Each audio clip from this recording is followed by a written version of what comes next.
Once upon a time, the BMW X5 had a baby, and the X3 was born. Smaller, lighter, more performance-oriented, and better on fuel.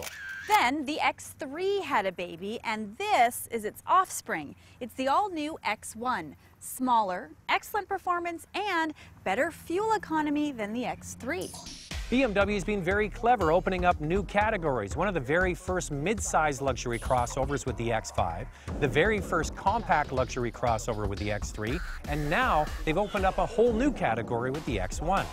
Zach and I are going to run through the highlights of both of these vehicles, and then when we're finished, you can see for yourself if a compact BMW crossover would be right for your family.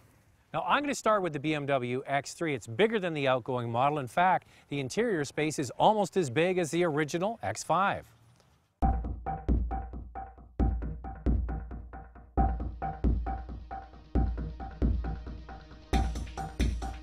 It's longer, taller, and wider than the older model, and by grafting the styling from the larger X5 onto its offspring, it looks more cohesive. The front end is deeper with more aggressive air intakes, and the hood is more sculpted. The rear lights are more substantial, as is the lower valance, making the X3 look rounded. The X1, on the other hand, is based on the 3 Series wagon platform, and it has a bit of a wagon look in comparison to the X3. BMW has tried to make the X1 look a bit more macho, but from some angles, it still looks a bit awkward. The steep front grille and bumper make the front look heavy, and the back looks most like a wagon. A couple advantages over the 3 Series wagon. You've got a little higher roofline, so the windows are bigger. You've got a slightly higher ride height, so you have better outward visibility. The 3 Series wagon also had a fair bit of cargo area, but this little X1 has a decent amount of cargo space as well. The back hatch is a bit on the heavy side to close, so if you are in the market to buy one, make sure you try it out first.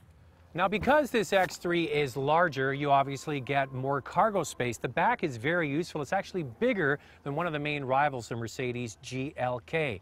Now, the load height is higher off the ground than the BMW X1, but one advantage, if you spend the extra money, it's an option, but worth it, is a power liftgate. The X3 starts at $41,900 for the base model. That's just $3,400 more than the X1. The X3 we have here is the top model called the X3 35i, and it starts at $46,900. Now, keep in mind, those base prices we quoted you do not include extra options packages, which typically you have to add on to make your BMW just the way you like. So that's just the starting point. But keep this in mind, an X1 fully loaded is still cheaper than a BMW 3 Series wagon with all-wheel drive, the vehicle it's based on.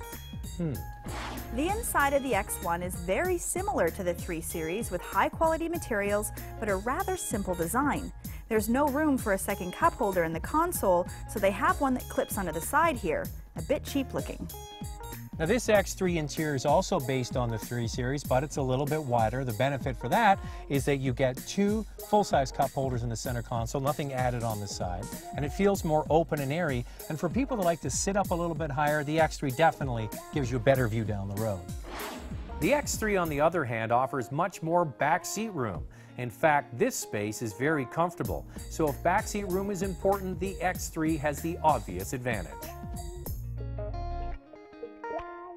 Zach, both these crossovers have some similarities and some styling differences, but they both offer a great entry point into the BMW brand. What makes them unique is how they get the power down to the ground. So stay tuned. After the break, we'll take both the X1 and the X3 out on the open road.